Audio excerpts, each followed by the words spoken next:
Vamos lá. Estamos aqui, então, dando continuidade ao material que a gente está trabalhando na próxima exposição do Museu de Arte do Rio, na Casa Carioca. Estamos com o professor Bittar, então, discutindo, conversando, observando uma história da casa no Rio de Janeiro. O professor pode começar. Bom, como conversamos, nós vamos apenas continuar a nossa conversa usando a linha do tempo como elemento regulador. E com ela é possível, até quem vier assistir, quiser contribuir, incluir, tendo essa diretriz, ela facilita essas intervenções e qualquer tipo de contribuição. Nós vamos partir agora da chegada da família real e começar a contar como estava essa cidade a partir dos 1808. Partimos de onde paramos. Paramos aqui. Nossa conversa hoje vai chegar pelo século XIX e temos algumas imagens de alguns viajantes que elas demonstram, né, eles estavam lá, fotografaram à sua maneira o cotidiano da nossa cidade. E era um cotidiano que podemos trabalhar em dois planos, no público e no privado. O privado, ele conseguiu se modificar muito mais rapidamente do que o público, até porque seria muito difícil para uma sociedade com valores tão arraigados modificar-se tão rapidamente. E como é que era essa cidade? A gente tem aqui um texto do Jaime Benchimol, de 1990, quando ele comenta, fazendo um apanhado, que nas descrições dos diversos europeus que visitaram o Rio, a cidade é comparada ao núcleo árabe, com seu comércio ruidoso e fervilhante, casas baixas e ruas atravancadas, sujas, destituídas de simetria, ou então uma cidade africana, devido à multidão de negros que por ela circulavam. Por que os negros circulavam? Era a força de trabalho. A cidade era um território de trabalho e quem trabalhava era a força escrava. O trabalho pesado não era, hipótese alguma, desenvolvido pelo homem branco, talvez apenas das camadas mais inferiores, mas o restante não. Uma atitude advinda, inclusive, de alguns modelos europeus, quer dizer, não trabalho braçal não dignifica o trabalho intelectual. E quem trabalhava braçal era o escravo. E nessas imagens nós temos essa representação. O escravo circulando pela rua como força de trabalho, escravo de ganho. O que seria o escravo de ganho? Ele vendia produtos, mas a arrecadação era do seu dono. Ele ficava com alguma pouca coisa. O primórdio do ambulante. O homem que trabalhava na serraria, quer dizer, ou a mão de obra bruta, ou mesmo o oficial que daqui a pouco galgava postos. Aqui, a família branca. Ou já apresentando a saída para a missa, porém com a supremacia do homem em detrimento do papel feminino. E deixei essa imagem por último, porque ela mostra o momento do reinado de Dom João, onde aí sim, por uma questão excepcional, que era a promulgação de uma declaração do imperador Dom Pedro I, a população branca vai à rua, à praça, que nesse momento não é nada de grande representação, é um espaço com saibro que serve para o dia do texto da época, ajuntamentos e saimentos. Nenhum tipo de cuidado, até porque não é esse o público cotidiano desse espaço, mas do trabalhador. Então, não é necessário nenhum tipo de trabalho mais adequado, mais cuidadoso nesse espaço público.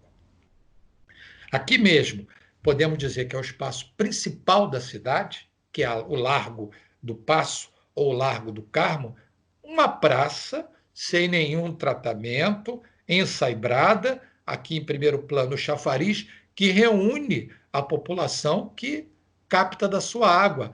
Lembrar que chafariz no período colonial não é um objeto de adorno, é um elemento de abastecimento do cotidiano da população.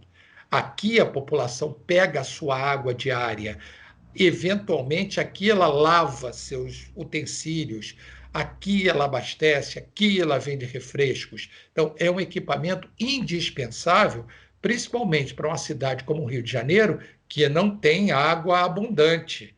Nossa água é escassa, como é até hoje. A água vem de alguns poucos mananciais, nesse caso, do Morro de Santa Teresa. E aqui está o Paço, a Igreja do Carmo, Ordem Primeira, Ordem Terceira ainda com a torre só, e o sobrado que posteriormente vai gerar o nosso Arco do Teles. A associação, quer dizer, a memória ainda permanece nesses nossos visitantes. Essa comparação aqui é muito direta, ela mesma se apresenta. O Arco da Rua Augusta, no Terreiro do Paço de Lisboa, o Arco da Rua Direita, aqui transversal à Rua do Ouvidor, no momento da aclamação de Dom Pedro como imperador do Brasil, guardando as dimensões, a representação ela se repete. Ela, mais uma vez, associa agora a corte, a capital do império, a matriz, que agora, brevemente, vai se tornar absolutamente independente. Está aqui a aclamação, uma imagem do pintor Richard Bates, um arco do triunfo projetado pelo arquiteto Grandjean de Montigny e Debré, dois integrantes do grupo francês que vem ao Rio de Janeiro para abrir originalmente um liceu de artes e ofícios. Com a vinda da corte, muitas propriedades foram ocupadas, foram, na verdade, confiscadas para abrigo da família real. A grande fazenda de Santa Cruz, hoje é um quartel, na zona oeste da cidade, um pequeno sobrado nas margens da praia de Botafogo, cedido para Dona Carlota Joaquina, para sua casa de banhos, e uma antiga chácara, ainda nos moldes coloniais, no bairro do Caju, no Rio de Janeiro, que foi denominada Casa de Banhos para Dom João. Casa de banhos resiste para banhos de mar. Não era uma casa de banhos, como vai acontecer depois no segundo reinado, onde a pessoa poderia contratar o banho para melhores condições de higiene. Esta aqui é uma chácara para banhos de mar do imperador e algumas de suas pessoas mais próximas. Enquanto a sua esposa tomava banho em Botafogo, ele se banhava no Caju. E onde morava essa família real?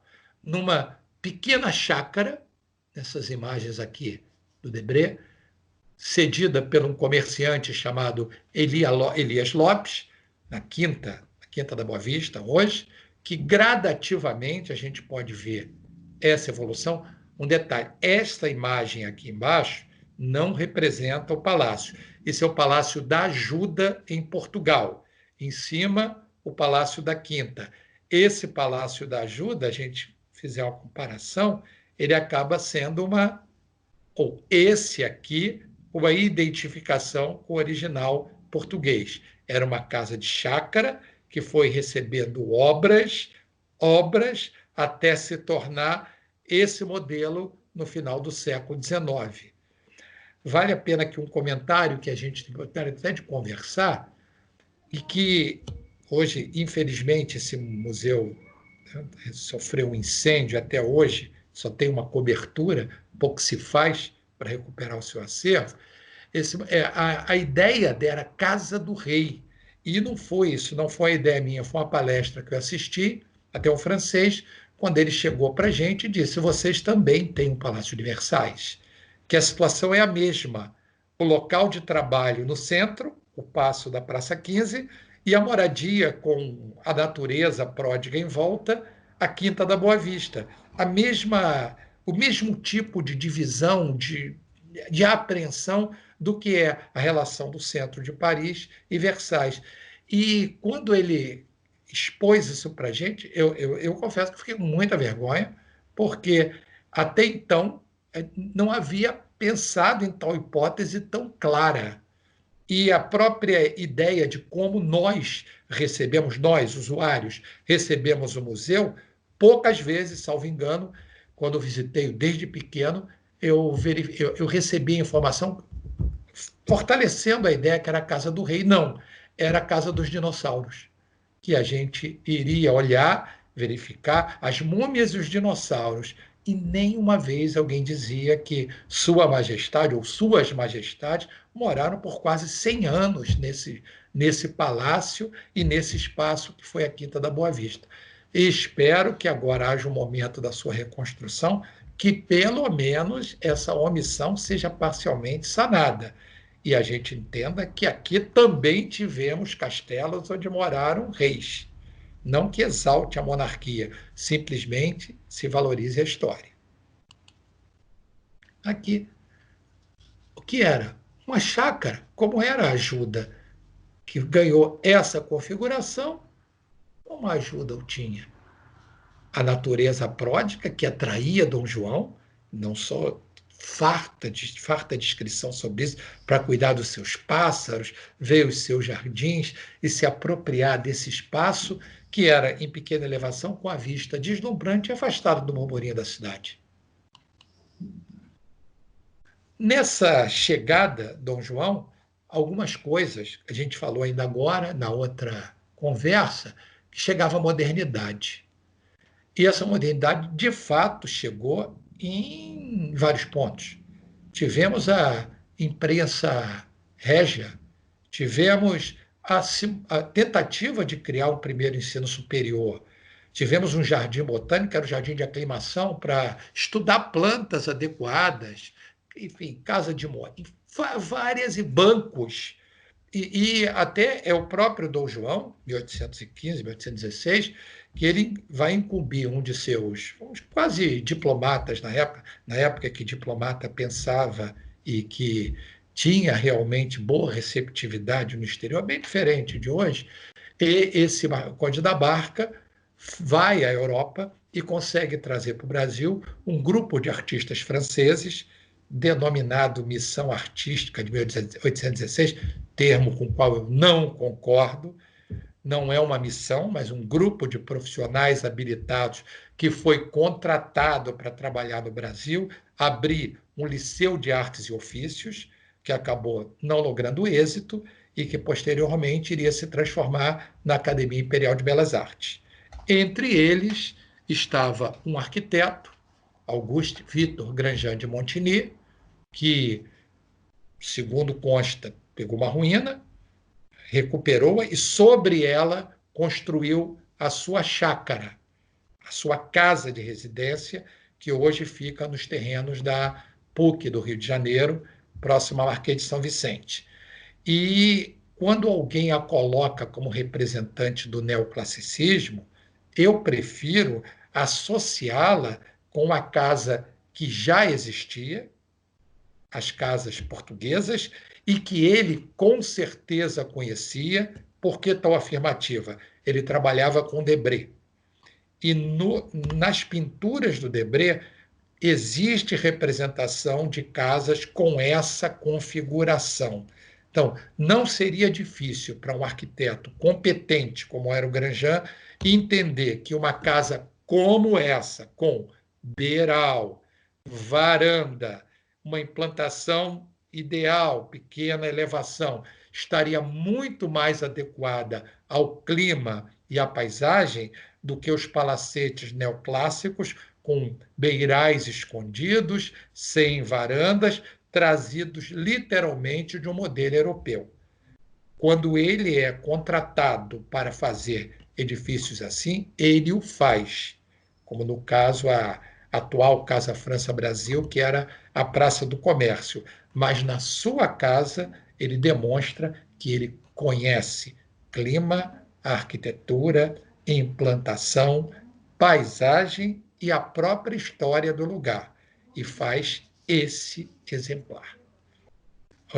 Bem diferente do modelo palaciano que vai se inaugurar menos de 10 anos depois, um outro francês chamado Pierre Pézerat, Joseph Pierre Pézerat, quando ele reforma um casarão em São Cristóvão, a alguns metros do Palácio da Quinta, para abrigar Domitila de Castro Canto e Melo, depois Marquesa de Santos, predileta do Dom Pedro, nenhum segredo para ninguém, e aí sim faz provavelmente a primeira casa com essa matriz neoclássica, uma casa nobre de matriz neoclássica na cidade do Rio de Janeiro, ainda que seja um casarão adaptado. Apenas uma pequena comparação.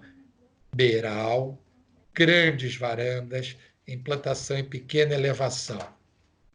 Rés do chão, um sobrado adaptado, beirais escondidos, ausência de varandas. É o modelo europeu? Sim.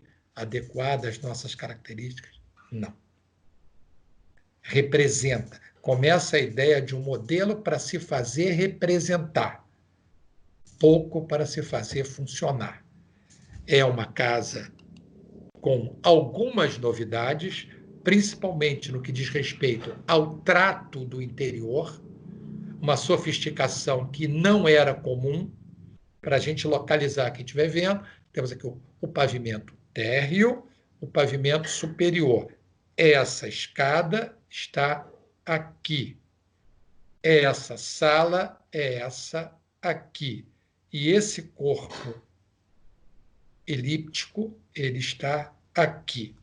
Então, o que nós temos aqui? Uma casa que tem o cuidado para receber e para morar, com uma sofisticação antes impensada no modelo colonial, até por conta de uma falta de material e mão de obra. E, socialmente falando, não se recebia.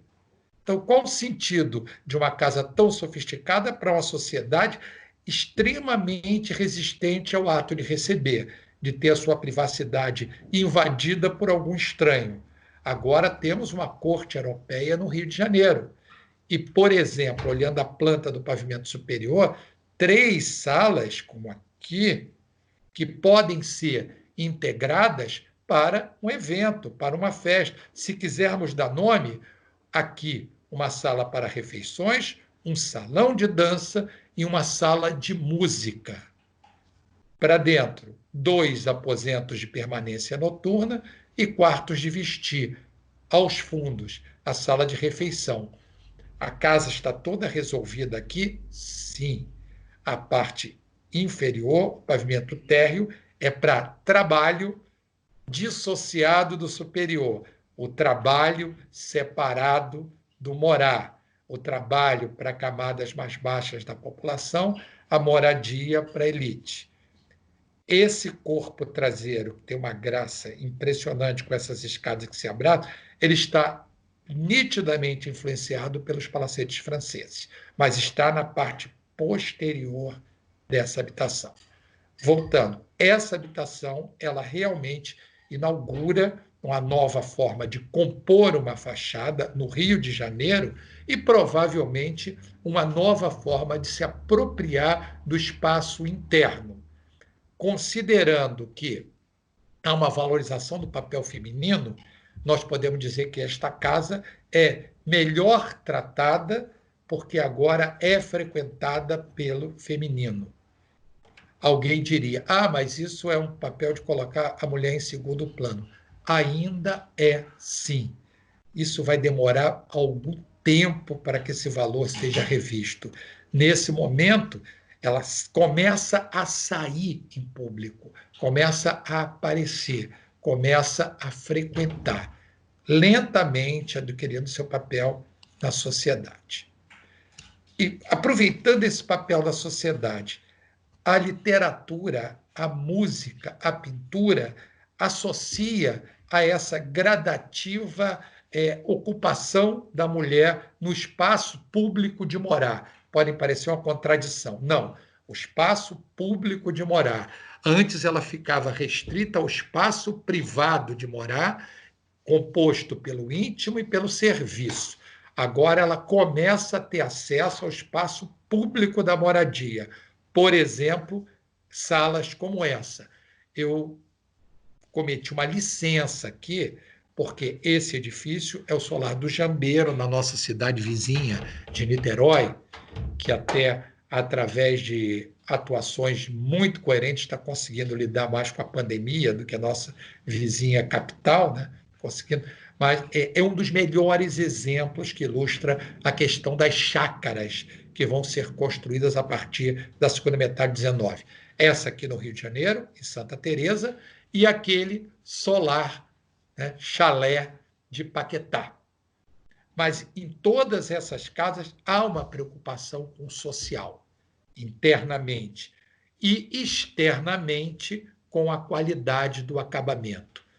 Aqui isso está associado em termos de material. Nós temos uma aproximação das fábricas europeias, da Europa em geral, que é possível importar novos materiais que se agregam aos existentes. Por exemplo, nessas imagens, seria impossível a confecção desse lambrequim sem as novas máquinas e a nova mão de obra das serrarias. Essa azulejaria e essas telhas de louça esmaltada virão de fábricas do Porto, algumas de Santo Antônio, Bordalo Pinheiro, e a própria confecção de parquês como esse exigem mão de obra e maquinário mais especializado.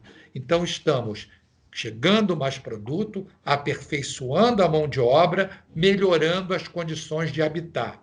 E sobre a questão da higiene, é nesse momento que, com a chegada desses novos materiais, os materiais frios aqui, azulejo, por exemplo, ladrilhos hidráulicos, nós vamos começar a colocar banheiro no sentido parecido, mesmo que sejam casinhas no fundo da casa, mas que muito rapidamente se agregam às cozinhas e ao corpo da casa, associados a uma fossa. Ou seja, não temos ainda o esgoto como conhecemos, mas já temos o banheiro. Não temos ainda água em profusão encanada, mas no final do século XIX, essa água vai chegar ainda no Império. A história da água em 6 dias. Então, daqui a pouco teremos água, esgoto que até hoje não temos. Mesmo no Rio de Janeiro, vários bairros não são providos de esgoto. E água com muita...